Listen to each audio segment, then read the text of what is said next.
nós vamos falar primeiro sobre Daniel Porcaro. Sim, a gente está falando, a gente tem falado sobre vários assuntos relacionados ao Banco Master, mas sem dúvida alguma a questão sobre a qual para a maior expectativa nesse momento é sobre a delação do Daniel Porcaro, né? Vejam vocês que ele está preso há um bom tempo, preso mesmo, desde o dia 4 de março desse ano, ou seja, aproximadamente aí há uns 3 meses. E assim que ele foi preso, a gente viveu aquele período em que cada dia se descobria uma nova coisa sobre ele. Algumas eu acho que nem deveriam ter se tornado públicas, os diálogos dele sobre Peleleca, coisas pessoais, já falei aqui sobre isso no programa, mas muitas coisas interessantes para a República, diálogos dele com o Alexandre, no dia que foi preso, vendo se o Alexandre tinha conseguido parar a prisão dele, muitos assuntos relevantes. E ninguém falava de outro assunto que não fosse como uma delação de Daniel Porcaro poderia derrubar a República e muita gente poderosa em Brasília. Passado esse período de euforia, e com ela 3 meses, desde a prisão do Porcaro, lembrando que o Porcaro havia sido preso originalmente lá em 2025, em novembro, aí ele foi solto pelo Toffoli, passou aquele período de tornozeleira eletrônica e voltou a ser preso depois. Então, passado esse período onde falaram agora vai a delação do Porcaro, muita gente me perguntou, e tem me perguntado, Paulo, e essa delação vai sair ou não vai sair? E essa é a pergunta que eu vou buscar explicar nesse bloco do programa. E para isso, eu quero reagir a 2 vídeos, então eu vou dar as informações que eu tenho a partir das minhas próprias apurações. E com isso eu tenho a certeza de que essa questão vai ficar talvez um pouco mais clara para vocês aqui no programa. Gabriel, coloca o primeiro vídeo, e para as pessoas não se desacostumarem, o primeiro vídeo vai ser da Malu Gaspar. Fazer uma conta de chegada da impressão. Ele pegou, o que vocês sabem? Vocês sabem... Fazer uma conta de chegada da impressão. Ele pegou, o que vocês sabem? Vocês sabem do Ciro, sabem do Flávio, sabem disso aqui? Então eu vou contar. Inclusive eu contei também na semana passada sobre um novo contrato do Alexandre de Moraes, em que ele diz que havia esse contrato, que o contrato não foi assinado, o contrato da mulher do Alexandre de Moraes, do escritório, e que foi por uma outra empresa, esse contrato começou a ser feito no momento em que o Master começou a enfrentar crises, e que ele fez um novo contrato de 50 milhões de reais, que seria pago por uma outra empresa do ecossistema Porcaro, e que teria a ver com o fato de que, olha, ele queria tanto vender o banco, tanto que a tese não era furada, né, porque tem essa suspeita que ele não ia vender nada, que ele ia fugir. E que tanto que essa tese não era furada, que ele fez esse novo contrato que acabou não sendo assinado. Porque... Não se confundam aqui, tá? A gente está falando de um segundo contrato. Existia um primeiro contrato do Master com a Viviane Bastos de Moraes, que nunca teve prestação de serviço, de 129 milhões de reais, mas não satisfeito, até porque o Master, no final das contas, entrou em intervenção, e aquele negócio, se você para de pagar o arrego do tráfico, você sabe o que acontece. Então, ele pegou uma outra empresa do ecossistema dele e fez um outro contrato, sem prestação de serviço, de 50 milhões de reais, totalizando aí, nos 2 contratos, 180 milhões de reais. Então a gente sempre ficou falando que o Alexandre de Moraes recebeu pelo menos 130 milhões de reais de propina. Hoje a gente sabe que, ou pelo menos um contrato de 130 milhões de reais de propina, hoje a gente sabe que talvez esse número seja 180. Outra forma de você ver isso é que, na verdade, 50 milhões era justamente o que faltava pagar. Então você não pode combinar uma coisa com o Alexandre de Moraes e não cumprir. Ele pode fazer isso com você, ele faz isso o tempo inteiro, mas se você fizer isso com ele, dá ruim. Então, ele fez um outro contrato de 50 milhões de reais com a mulher do Alexandre, que acabou nunca sendo assinado. Que ele fez essa versão, não é porque ele quis, é porque ele soube que foi apreendido esse material numa das operações que foram feitas sobre o banco, nos celulares dele e tal. Então ele fica tentando encontrar o ponto em que ele vai chegar junto, é conta de chegada da PF e da PGR, sabe? E isso não dá, porque ele não sabe o que eles têm, né? Ele pode até ter acesso ao próprio celular e tal, mas a essa altura as coisas já foram evoluindo. Você já teve a operação sobre Daniel Monteiro, que é um personagem central no sistema de pagamento que o Porcaro montou. Então é uma tarefa completamente impossível, que só se justifica por isso que você está falando, pelo fato de que ele certamente está esperando que alguém venha socorrê-lo, né? Uma pessoa que está presa do jeito que ele ficou presa, que tem o pai preso, que tem o primo preso, todos os bens bloqueados, mesmo ele tendo bens fora, tá difícil para ele movimentar. Quanto mais ele demora para movimentar, maior a chance dele ser roubado, como a gente já falou aqui. Então nada justifica, a não ser a expectativa de socorro. E isso a gente sabe que tem um calendário paralelo rolando, que é, por exemplo... Reparem, expectativa de socorro. Um criminoso está esperando que alguém o socorra. Quem?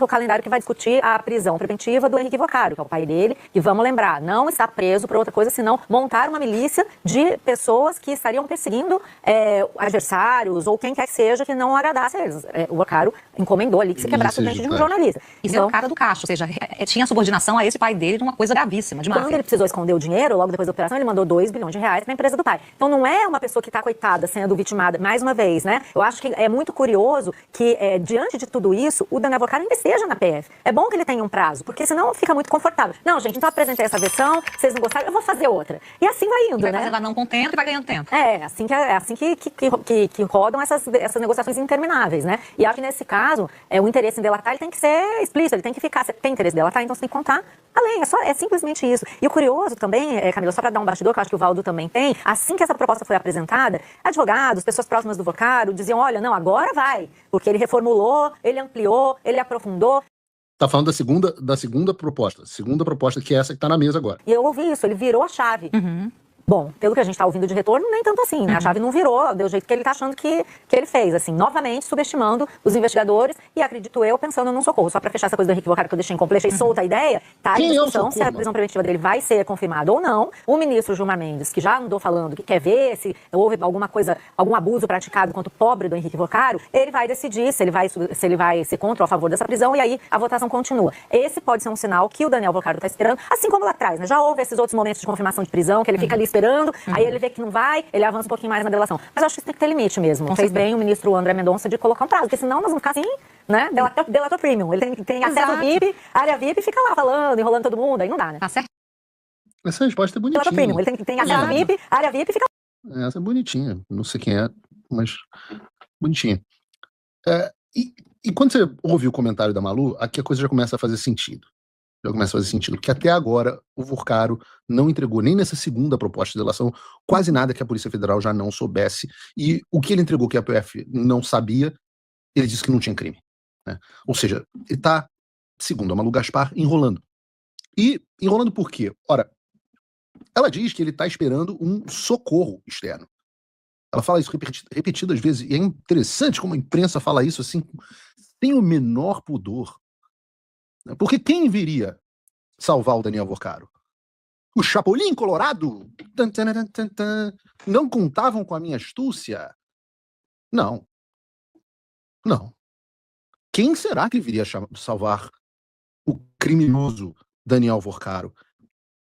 Bom, a própria Globo News falou sobre isso. A Andréa Sadi falou sobre isso. E antes de eu falar com vocês, eu vou botar vocês para assistir um pouquinho mais de Globo News. Mas calma que vai passar. O Vocaro está apostando no tempo. O Vocaro está apostando que o sistema vai salvá-lo. Ele fez investimentos em ativos importantes. Mais uma dizendo que está esperando socorro. Ela já começa a dar pistas. Socorro de quem? Socorro do sistema. Do sistema, dos poderes, e acha que ainda vai ter o retorno disso. Mas você fala, não é possível, com o avanço dessas negociações. Ora, se ele está contando com o tempo, ele está contando com um outro momento, um outro ambiente da política. O que seria isso? Um pós-eleição. E aí, passaria mais um tempo na prisão e ele acha que pode ter uma acomodação no pós-eleição por parte desse sistema. Você fala assim, ninguém sabe o que vai acontecer na eleição. É verdade, não sabemos. Mas vamos supor que o presidente Lula ele seja reeleito. Você tem um Congresso que vai ficar ainda mais forte, pelo que as pesquisas estão dando, para o direito, o grupo do Centrão. Que são os grupos onde o Vocaro atuava com mais... sem cerimônia, Lins, vou botar assim. Acho que o Vocaro atuava mais nos grupos da esquerda, não? O Centrão também. Mais intimidade. Então, apostaria nessas conexões. Aí você fala assim, mas isso aí é um terreno louco. Bom, mas até aqui, o que mais que a gente pode imaginar de uma pessoa que está presa, que já sabe o que o próprio celular é uma delação premiada. E está na segunda negociação e ainda assim, na visão de investigadores, não avança. Então, que esse seria o cenário agora, desde sempre, na verdade, mas que agora está ficando ainda mais claro para investigadores que estão envolvidos com essa apuração. Então, o que eu tenho para dizer para vocês é o seguinte. Esse comentário bate parcialmente com as informações que eu tenho apurado. Eu não tenho as mesmas fontes da Sadi e da Malu Gaspar, mas a gente tem os nossos contatinhos, né? A gente sempre tem. De fato, Daniel Vocaro está fazendo uma conta de chegada e segurando a delação, e evitando entregar aquele que todo mundo sabe que está metido até o fim, que é o Alexandre de Moraes. E a razão dele é muito objetiva. As pessoas, o sistema a qual a Andréa Sadi se refere, as pessoas a qual a Malu Gaspar se refere, de quem o Vocaro está esperando um socorro, são ninguém mais, ninguém menos que Alexandre de Moraes e Gilmar Mendes, que tem mandado, segundo a minha apuração, recados pesados para Vocaro para segurar as pontas e aguentar firme, porque essa crise, segundo eles, vai passar. É exatamente por isso que o Vocaro não está entregando quem que ele tem que entregar. É por isso que a tão esperada delação, que pode derrubar a República, não passou até agora, de informações desencontradas. E aí você entra em um impasse, porque ao mesmo tempo em que isso acontece, e o Vocaro entregue migalhas à Polícia Federal, o André Mendonça não é idiota e não vai aceitar uma delação que não tenha o Alexandre, que é o principal e mais poderoso beneficiário desse esquema. Não existe delação premiada de Daniel Vorcaro sem explicar a relação com a Viviane de Moraes, sem explicar os encontros com o Alexandre de Moraes. Não existe. Não existe como explicar a intervenção do Alexandre de Moraes junto ao Banco Central, junto ao BRB. É impossível. Vorcaro sabe disso, André Mendonça sabe disso. Nesse meio tempo, então, que o Vorcaro faz, ele vai tentando o mínimo para ficar numa prisão um pouco mais confortável. Já se ferrou, uma vez que foi, dizem que está numa prisão agora bastante desconfortável, está na expectativa de voltar a ter uma condição mais confortável e ganhar tempo. É esse o recado de Gilmar Mendes e Alexandre de Moraes para Vorcaro. Então ele vai entregando pedaços da delação para ver se agrada o André Mendonça e a Polícia Federal, que ficam numa posição cada vez mais frágil, sobre a qual eu vou falar. Ontem, por exemplo, o Igor Gadelha publicou no Metrópolis que a nova delação do Vorcaro mudou, e já cita, por exemplo, Antônio Rueda, o presidente da União Brasil. Cita também, finalmente, aqueles que nós já falamos aqui no programa que estão metidos com o Vorcaro até o fim, e eu tenho detalhes dessa história. Estamos falando do PT da Bahia. Ele começa a falar do PT da Bahia. Nós já falamos aqui no programa, o PT da Bahia é onde o escândalo do Master nasceu. Quem ele também já aceitou jogar mais na fogueira para ver se não precisa entregar o Alexandre foi o Ciro Nogueira. O Estadão também trouxe uma reportagem sobre a nova delação e nela o Vorcaro mudou a versão apresentada pela primeira vez. Antes ele dizia que o Ciro Nogueira era um amigo e que bancou viagens e festas para ele por conta da amizade, sem esperar absolutamente nada em troca. Agora, porém, já estaria dizendo, segundo os jornais, segundo o Estadão, que se tratava mesmo de propina para a defesa dos seus interesses. A emenda Master do Ciro Nogueira. Mas, Paulo, isso aí não é prova de que se o Vorcaro entregar tudo, ele vai continuar preso e eventualmente vai delatar o Alexandre? De fato, à primeira vista, talvez haja até quem pense que esse impasse prejudica o Vorcaro, porque o cara tá lá preso, em péssimas condições, e com o passar do tempo, a situação, o desespero vai aumentando, e a situação faria com que ele decidisse falar, como ele estaria fazendo agora com o Rueda, com o Ciro e com o PT da Bahia. Eu já disse, vou repetir aqui, o caso do PT da Bahia, o buraco é muito mais fundo, segundo a minha apuração. Já disse, porque eu quero que vocês registrem. Mas aí entra um detalhe. Quem está correndo contra o tempo, ou pelo menos deveria, não é o Vorcaro, mas sim o André Mendonça e a ala da Polícia Federal que quer ver esse caso apurado. Isso porque o Vorcaro está preso preventivamente. Preventivamente. A prisão preventiva, segundo é pacífico nos tribunais, principalmente pós-Lava Jato, não pode ter caráter de prisão definitiva. Nesse sentido, nós não podemos nos esquecer que o Vorcaro, como eu disse, está preso há 3 meses sem que haja uma ação penal contra ele. Eu não posso dizer que eu concordo que alguém fique preso 3 meses sem uma ação penal. Ora, se não há uma ação penal contra você, você sequer pode se defender. Você vai se defender contra o quê? De quê? Nós reclamamos disso em relação ao Alexandre de Moraes, e eu não posso, em sã consciência, justificar isso em relação ao André Mendonça. E, óbvio, só existe garantismo na esquerda para bandido, traficante, corrupto e por aí vai.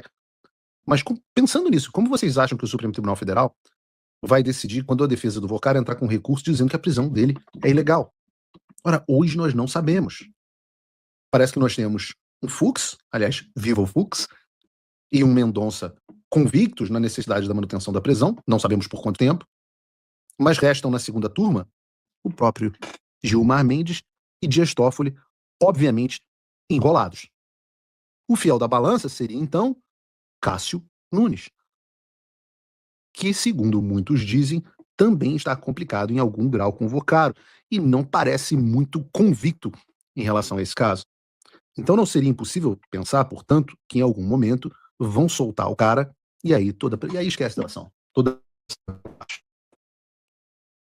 Nos bastidores, a Polícia Federal já estaria avaliando rejeitar essa nova delação do Vorcaro ainda sem o Alexandre. E a Veja reportou que eles estão esperando só um parecer da PGR para anunciar a decisão oficialmente. Concorrentemente, o Metrópolis trouxe uma apuração com o seguinte título: a ala da PF vê risco de desgaste se a PGR aceitar a delação de Vorcaro. Segundo eles, como a delação de Vorcaro não traz nada de novo que seja relevante, o avanço das investigações poderiam revelar informações que Vorcaro não passou à PF, e assim a validade da delação seria questionada por conta da omissão. Na reportagem, eles dizem também que o André Mendonça dificilmente homologaria uma delação construída apenas pela PF ou pela PGR. Ou a delação é constituída por todos os membros da investigação, ou ela vai morrer na praia. E é nesse caso, e nesse caos, que o Vorcaro está colocando as esperanças dele de ser resgatado e sair da prisão pela porta da frente. Ora, tá tudo dominado. Lembre-se que quem comanda a PGR é um lacaio do Alexandre e do Gilmar Mendes. O Paulo Gonet, o apóstata. E é exatamente assim que os ministros se mantêm, vocês podem ver, bastante informados sobre o que está sendo dito sobre eles ou não dito sobre eles. Então é uma corrida contra o tempo. É uma corrida contra o socorro do sistema. E é sobre isso que nós estamos falando aqui hoje. É uma corrida contra o socorro, esse socorro que André Sadi e Malu Gaspar dizem que Vorcaro espera do sistema. Leia-se Gilmar Mendes e Alexandre de Moraes, principalmente. E qual o antídoto contra isso? O que está faltando? O antídoto é óbvio. E aqui eu faço um apelo ao ministro André Mendonça, que às vezes assiste o Paulo Figueiredo Show. Ministro, só precisa ter um pouco de coragem. E precisa começar a tornar públicos os fatos já sabidos da investigação.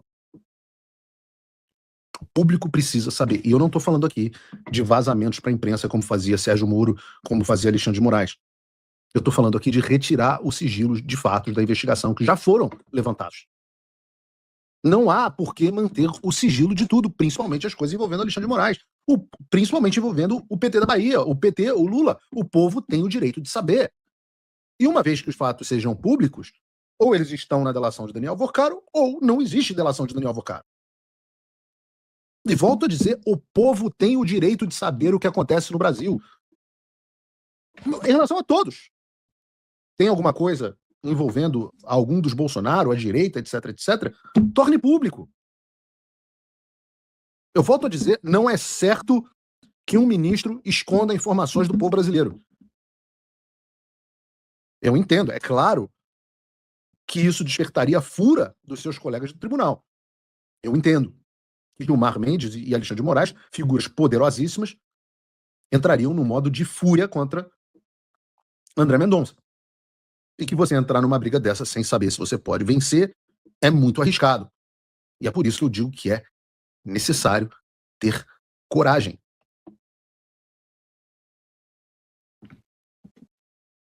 Conselho bíblico, não tema.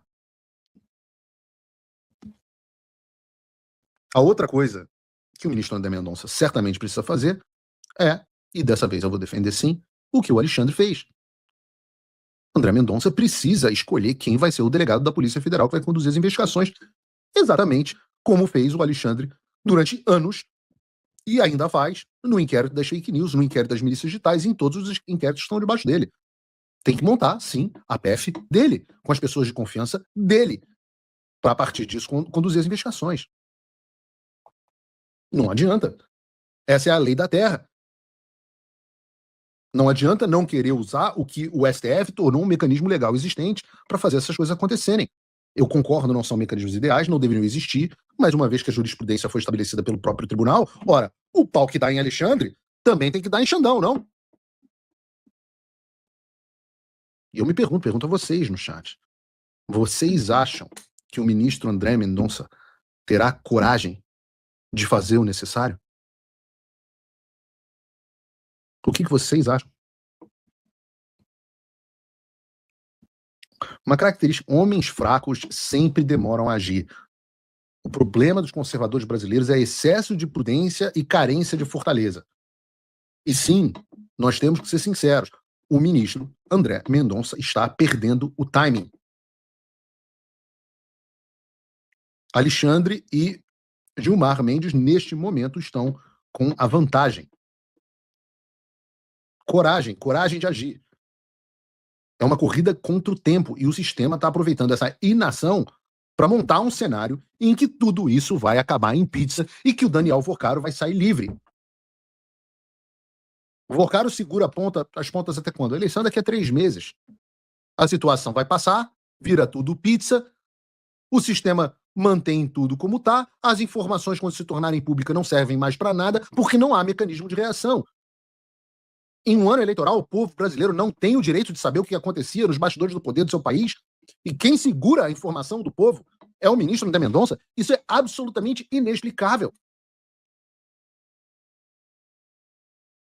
O Vorcaro está fazendo um hedge. Aliás, ele sabe fazer isso muito bem, né? Hedge é uma estratégia do mercado para você diminuir o risco de perda.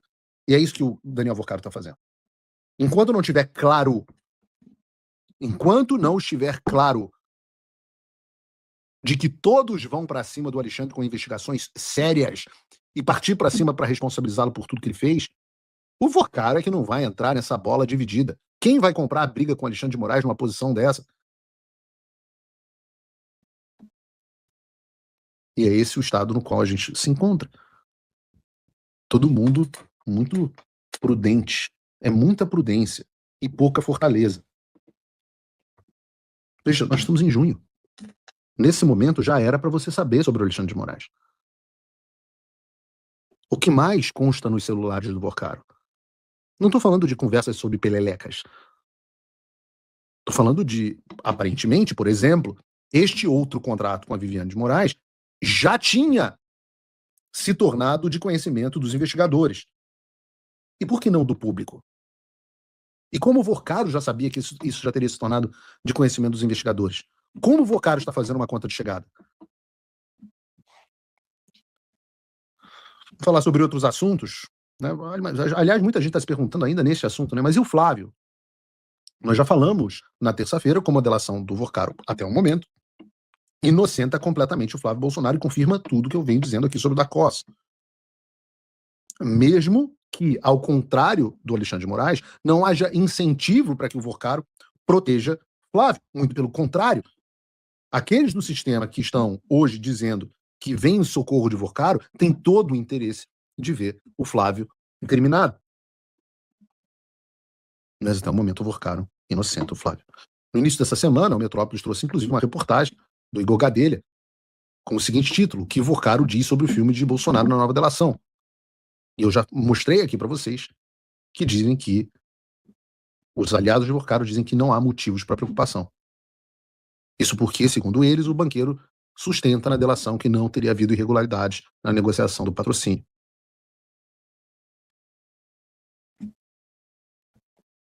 É o que sabemos até o momento.